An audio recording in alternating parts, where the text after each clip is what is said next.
They're among the most persecuted people in the world according to human rights organizations, but you probably haven't heard much about them. Myanmar's Rohingya. They're stateless, they're displaced, and they're quite possibly facing a genocide. Mass gang rapes, killings, including of babies and young children. Myanmar's Muslim ethnic minority has faced persecution for decades, and that persecution has only gotten worse since Myanmar's transition from a junta to a democracy. Hey guys, I'm Sana, this is AJ Plus, and this Sunday I want to talk about who the Rohingya are and how they became among the most persecuted people in the world.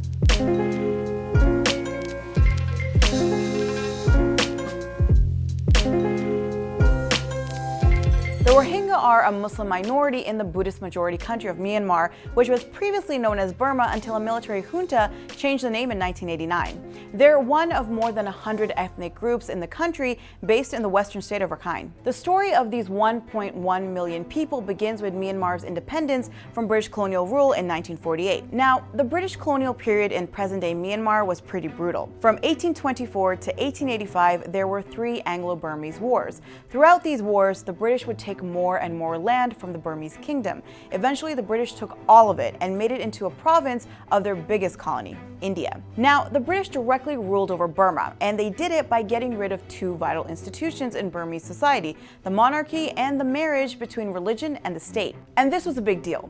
The separation of religion and state had a huge impact on Buddhist monks who relied on the monarchy for support. That and the disrespect shown by the British towards Burmese culture and Buddhist tradition pushed monks to be at the forefront of the movement for independence that had begun to take shape by the early 1900s. And the man responsible for actually creating the Burmese independence movement was Major General Aung San. He, by the way, is the father of present-day Myanmar's de facto civilian leader, Aung San Suu Kyi, who's a former political prisoner and Nobel Peace Prize winner. Remember her name because she's pretty relevant to the story of the Rohingya, as I'll discuss in a bit. Now, after independence in 1948, the Union of Burma, as it was called, had a democratic government. But a military coup in 1962 would bring over a decade of democracy to an end. The military overthrew the democratically elected government and instituted junta rule that would last until 2011. Now, where do the Rohingya fit into all of this? Well, the government and much of the country's population consider the Rohingya migrants or Bengalis. They believe the group either migrated illegally from Bangladesh or came as refugees during the 1971 Bangladesh War for Independence. The thing is, many historians believe the Rohingya have been living in the Rakhine state since the 15th century. And the word Rohingya itself means those of Rohung. Rohung is the early Muslim name of Arakan, which is now known as the Rakhine state. But they're still not considered citizens. When the Union of Burma became independent in 1948, it instituted an exclusionary definition of citizenship. The country's constitution said only, quote, indigenous races of the land could be considered citizens. And while the country is home to 135 different legally recognized ethnicities, the Rohingya have never been and still aren't one of them. And the 1982 Myanmar Nationality Act made sure that the Rohingya wouldn't become citizens. Human rights groups and even the United Nations protested the act, which instituted 3 categories of citizens. It was specifically designed to deny the Rohingya citizenship. So Myanmar says the Rohingya aren't citizens and are actually from Bangladesh, but Bangladesh doesn't recognize the group either, leaving the Rohingya without a country. As Human Rights Watch, Amnesty International, the United Nations, and others have noted, the Rohingya statelessness has denied them the most basic rights and protections. Their movement is restricted, violence against them is treated with impunity if not promoted, and their homes and villages are often razed or attacked. Now, in recent years, the group's vulnerability to mob and state violence has caught the attention of the international community. In 2011, military rule in Myanmar came to an official end as the country began to make political and economic reforms towards a democratic system. Part of those reforms included undoing certain censorship laws and allowing foreign journalists into the country with fewer restrictions. That meant more coverage, more access. There were also hopes that with the reforms, significant changes would come to Myanmar's abuse of not only political power, but human rights. But since the political reforms, the situation for the Rohingya has only worsened. There's a lot of evidence that the government and government-backed Buddhist groups have engaged in ethnic cleansing and even genocide.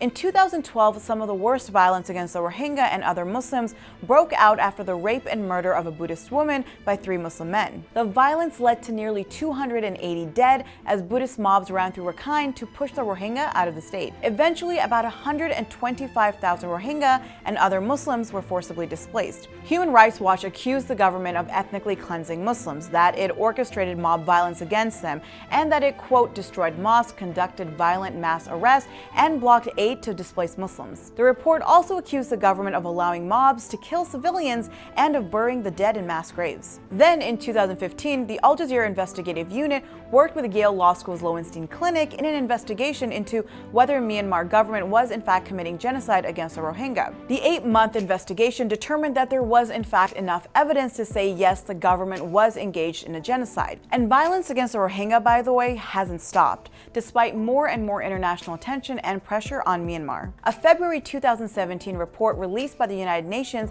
outlined the sort of, quote, devastating cruelty faced by the Rohingya since October 9, 2016, when another bout of sectarian violence erupted in Rakhine. Mass gang rapes, killings, including of babies and young children, brutal beatings, disappearances, and other serious human rights violations by Myanmar security forces in a sealed-off area north of Mong Dao in northern Rakhine State have been detailed in the report that our team has put together. As a result, tens of thousands of Rohingya have fled Myanmar, fled the violence, and fled the crushing 78% poverty rate that devastates Rakhine. Between 2012 and now, almost 170,000 Rohingya are believed to have fled to neighboring Bangladesh or taken to the water, being smuggled into countries like Thailand and Malaysia. Now, there was a belief for a little while that former political prisoner and leader of the democratic opposition, Aung San Suu Kyi, would be a sort of light from Myanmar. There was hope that she would take the same force she brought to resist the junta and push Myanmar towards major democratic changes. But the icon for the fight for democratic freedom has not only remained virtually silent on the Rohingya, she has even restricted UN access to investigate the conditions they live in and any allegations of ethnic cleansing and genocide. So it seems for now, despite more and more international attention being paid to the plight of the Rohingya, there's actually very little hope for any end to it. So one of the reasons why we decided to do this story on the Rohingya is because here at AJ Plus, we really do believe in covering underreported stories and underreported communities. Did you guys know about the Rohingya? And what are some other underreported communities that you think we should cover? Let us know in the comments, and don't forget to like, share, and subscribe, and tune in next Sunday when we come at you with another great video.